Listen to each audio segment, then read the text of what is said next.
What happens when a beloved musician sits down for what should be a warm, good morning show interview, only to be blindsided by an unexpected interrogation that exposes the darker side of daytime television?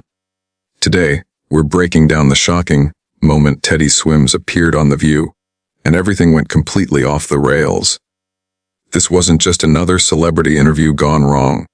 It became a case study in how ego and personal agendas can derail what should have been a celebration of artistic success. If you want to see how quickly professionalism can crumble when personal drama takes center stage, make sure to subscribe and let me know in the comments what you think about what unfolded here. The studio lights blazed as Teddy Swims stepped onto the View set, his signature smile instantly warming the room. The audience erupted in applause as he made his way to the guest chair, clearly thrilled to meet the soulful singer whose powerful voice and genuine personality had won hearts around the world. He waved to the crowd, his infectious energy on full display. "Ladies and gentlemen, please welcome the incredibly talented Teddy Swims," Whoopi announced. But while the applause echoed, Joy Behar was already leaning forward in her chair, her expression hinting that this interview might not go as smoothly as expected. "Thank you so much for having me," Teddy said as he settled in, his natural charisma shining through. "I'm really excited to be here and talk about the new album." "Well, we're excited too." Joy cut in before anyone else could speak, her tone already carrying an edge that felt out of place for a lighthearted morning segment. "Although, I have to say, I'm curious about some of the choices you've been making lately." The other hosts exchanged uneasy glances. This wasn't the direction anyone anticipated. Teddy's expression shifted slightly, but he stayed composed. "Choices?" he asked, his voice still warm, tinged now with confusion. "I'm not sure what you mean." "Well, let's talk about your recent collaborations," Joy continued, pulling out what appeared to be prepared notes. "Some people say you're selling out, abandoning your roots for commercial success. What do you say to that?" The studio grew noticeably quiet. This wasn't a softball question. Teddy paused, clearly processing how the conversation had turned confrontational so quickly. "I think music is about connection," he said carefully. "I've working with different artists and exploring new sounds allows more people to feel something meaningful, then I'm proud of that. But at what cost?" Joy pressed, her voice sharpening. "You started as this authentic, soulful artist playing small venues. Now you're doing pop collaborations and corporate events. Doesn't that feel like a betrayal of everything you stood for?" The tension was undeniable. Sunny tried to step in. "I think what Joy is trying to say," but Joy waved her off. "No, I can speak for myself, Sunny," she snapped. "I'm asking a legitimate question about artistic integrity." Teddy's jaw tightened, though his tone remained controlled. "There's nothing wrong with growth and evolution. The heart behind my music hasn't changed, only the scale." "Really?" Joy laughed, though there was nothing light about it. "Because from where I'm sitting, it looks like you've abandoned the people who supported you from the beginning in favor of mainstream success and bigger paychecks." "That's not fair," Teddy replied, his voice firm now. "My fans have grown with me. I've never forgotten where I came from or who believed in me first. Haven't you?" Joy leaned back, a smug smile creeping across her face. "When was the last time you played one of those small venues? When was the last time you did something for your original fans that wasn't tied to a corporate promotion?" The audience sat in stunned silence. Whoopi subtly tried to steer the conversation back on track, but Joy wasn't letting go. "I perform for my fans all the time," Teddy said, his patience wearing thin. "Bigger venues don't mean weaker connections." "Oh, please," Joy scoffed. "Singing in arenas filled through corporate partnerships isn't the same as performing for the people who discovered you in dive bars and tiny clubs." "You know what I know," Teddy said, his voice sharpening, steel threading through the calm. "That music is supposed to bring people together, not be used as a weapon to divide them, or to make anyone feel unworthy of something beautiful just because they found it later than someone else." Joy's eyes flashed, irritation spilling into something closer to anger. "So now I'm divisive?" she snapped, "for pointing out the obvious, for asking the questions your publicist probably warned you no one would dare ask." "No," Teddy replied, leaning forward. You're being disrespectful, because you've turned what should be a conversation about music into a personal attack based on assumptions about my motives and my character. The tension in the studio became suffocating. Sarah Haynes tried to ease it with a nervous smile. Well, I think we can all agree Teddy's voice is incredible regardless. This isn't about his voice. Joy cut in sharply. This is about authenticity. About whether someone can still claim to represent something when their actions suggest they've moved far beyond it. Teddy looked directly at her now, his expression hardened, done navigating around the hostility. You know what? I came here expecting a conversation about music and connection, but it's clear you had a completely different agenda the moment I sat down. My agenda is asking real questions. Joy fired back, her tone dripping with condescension, not the fluff pieces you're obviously used to. Maybe you're just not comfortable with actual journalists who don't stroke your ego. Journalists. Teddy repeated, eyebrows lifting. Is that what this is? Because from where I'm sitting, this feels less like journalism and more like tearing something down just to create drama. Joy's face flushed. Don't you dare question my credentials or my professionalism. I've been doing this longer than you've been performing. Then act like it. Teddy said quietly. The words landed like a thunderclap. The studio froze. The other hosts looked horrified. Whoopi visibly scrambled for a way to regain control, while Anna Navarro stared at Joy with open disapproval. Joy, however, seemed oblivious, locked into the battle she'd created. Excuse me? Joy shrieked. Did you just tell me how to do my job? You're a guest on this show, remember that? And you're a host who's supposed to create a welcoming environment. Teddy replied calmly, even as Joy unraveled. Not ambush guests with personal attacks disguised as interview questions. Personal attacks. Joy snapped. I'm asking about your career choices, which is literally what interviews are for. No, Teddy said firmly. You're accusing me of selling out. You're questioning my character and my intentions without knowing me at all. There's a difference between discussing career choices and labeling someone a sellout on national television. Joy leaned forward aggressively. If the shoe fits, an audible gasp rippled through the audience. Even crew members behind the cameras shook their heads in disbelief. This had crossed every professional line. Wow, Teddy said, leaning back, genuine disbelief on his face. You really just said that, Liv, about someone you've never had a real conversation with before today. I call it like I see it, Joy said defiantly, almost proud. That's what people tune in for. Honest conversations, not publicity stunts. Joy, maybe we should, Whoopi began. No, Whoopi, Joy cut her off again. This is important. People need to hear this. When artists abandon their principles for money, someone has to call them out. Teddy shook his head slowly, a sad smile appearing. You know what's actually tragic? You're so determined to prove a point about authenticity that you're completely missing what authenticity really looks like. Oh, please, Joy scoffed. Enlighten me. Joy crossed her arms, her smile dripping with sarcasm. Authenticity, Teddy said, his voice growing stronger, is treating people with respect, even when you disagree with their choices. It's having conversations instead of launching attacks. It's being curious about someone's story instead of deciding who they are before you've even met them.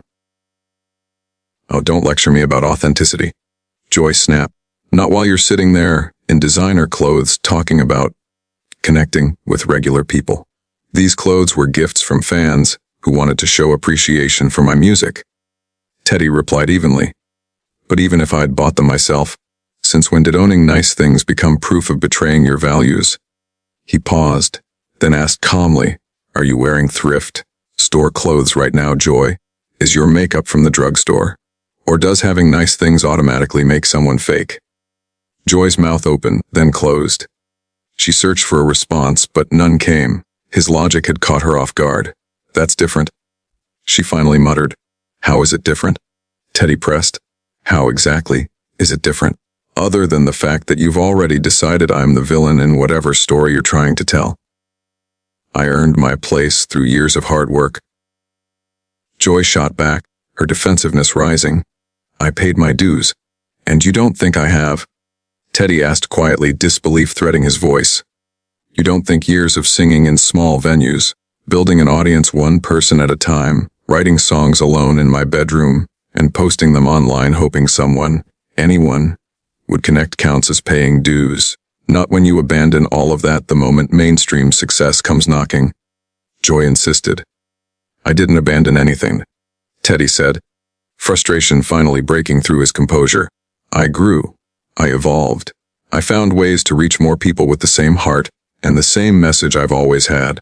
But apparently in your world, growth equals selling out. When growth means forgetting where you came from, yes, Joy scoffed. But I haven't forgotten, Teddy replied, his voice rising slightly. Just because I'm not playing the same venues doesn't mean I forgot the lessons I learned there or the people who supported me.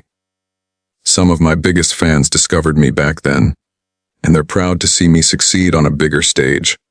Are they? Joy asked, a cruel smile curling across her face. Or are they just telling you what you want to hear? The question hung in the air like poison. Teddy stared at her for a long moment. When he finally spoke, his voice was deadly calm. You know what, Joy? I feel sorry for you. Her face drained of color, then flushed red, then purple. You feel sorry for me, she shrieked. You feel sorry for me? Yes, Teddy said softly, meeting her gaze with genuine sadness. Because someone who's truly secure doesn't need to tear others down to feel important. And someone who's genuinely happy doesn't spend their time trying to prove that other people's success is fake or undeserved. Joy shot to her feet so fast her chair rolled backward, nearly crashing into the backdrop. How dare you psychoanalyze me? She shouted. How dare you pretend you understand anything about my life or my career? Joy, please sit down, Whoopi said urgently. Let's take a breath. No, Joy screamed, pointing a shaking finger at Teddy. I will not be insulted by someone absol singer who thinks he understands this industry after 5 minutes of success. The studio was completely silent. The audience watched in stunned horror as one of the show's longtime hosts unraveled live on air. Teddy remained seated, his expression a mix of disappointment and concern. This, he said quietly, is exactly what I'm talking about. You're so angry, and I don't even think this is really about me. He paused. What happened to you, Joy? What made you so bitter that you can't celebrate someone else's journey without trying to diminish it? Bitter? Joy's voice cracked. I'm not bitter. I'm experienced. I know how this industry chews people up and spits them out. I know the difference between real talent and manufactured success, and you've decided I'm manufactured? Teddy asked calmly, despite the chaos swirling around him. I've decided you're Navi. Joy snapped back, her hands trembling slightly. But you're just the latest in a long line of artists the machine builds up. Joy said coldly, only to discard when the next shiny thing comes along. Maybe. Teddy replied with a small shrug. But if that happens, I'll still know I stayed true to myself and treated people with kindness along the way. Can you say the same? The question hit Joy like a slap. She opened her mouth, closed it, then tried again. For the first time all morning, she had no answer. You know what? She finally snapped, her voice shaking with rage. I don't have to sit here and be lectured by some nobody from nowhere who thinks he's figured out life because he can sing a few pretty songs. Joy, that's enough, Anna Navarro said firmly. This is completely inappropriate. Don't tell me what's appropriate, Joy spun on her. I've been carrying this show for years while the rest of you nod along to whatever garbage the producers want us to push. The studio dissolved into chaos. Camera operators scrambled. Sunny tried to pull Joy back into her seat. Whoopi signaled frantically to the control room. Sarah sat frozen, stunned. This is insane. Joy continued, unraveling by the second. I ask one honest question about artistic integrity, and suddenly I'm the villain. Suddenly I'm the problem. This is what's wrong with this business. No one wants to hear the truth anymore. Joy, Teddy said, standing slowly. The truth is you didn't ask about artistic integrity. You attacked my character without knowing anything about me. You made assumptions, then got angry when I defended myself. That's not journalism. That's cruelty. Cruelty. Joy laughed bitterly. Cruelty is watching real talent get chewed up by an industry that only cares about profit. Cruelty is seeing authentic voices drowned out by manufactured nonsense. Cruelty is pretending every flash in the pan artist is special. Then why do you do it? Teddy asked simply. If it makes you this angry, this miserable, why keep doing it? Joy froze. Her mouth moved, but no words came. The question had landed somewhere deep. I do it because someone has to, she finally whispered. Someone has to ask the hard questions. Someone has to hold people accountable. But that's not what you're doing, Teddy said gently. You're not holding me accountable for anything real. You're lashing out because you're hurt about something that has nothing to do with me. Stop, Joy murmured. Just stop. Joy, Whoopi said carefully. Maybe we should go to commercial. No. Joy snapped suddenly. We're not going to commercial. We're finishing this. She turned back to Teddy, eyes blazing. I've watched this industry destroy people I cared about. I've seen what happens when artists believe their own hype, when they trust the machine to save them when they fall. And you think attacking me protects me from that? Teddy asked. I think someone needs to remind you none of this lasts forever, Joy said coldly. The fame, the fans, the opportunities, they can disappear overnight. And when they do, you'd better remember who you are underneath all of it. Teddy nodded. You're right. Success is temporary. Fame fades. But what lasts is how you treat people, the kindness you show, the respect you give. That's what people remember long after the music stops. Joy's face softened, just slightly. She looked around the studio, the shaken hosts, the uneasy crew, the silent audience, and for the first time seemed to grasp the damage done. Cut, she said quietly. Cut to commercial. But it was too late. Everyone in that studio knew they had just witnessed something that couldn't be undone. A simple interview turned into a public meltdown that exposed the darkest side of daytime television. And the fallout was only just beginning.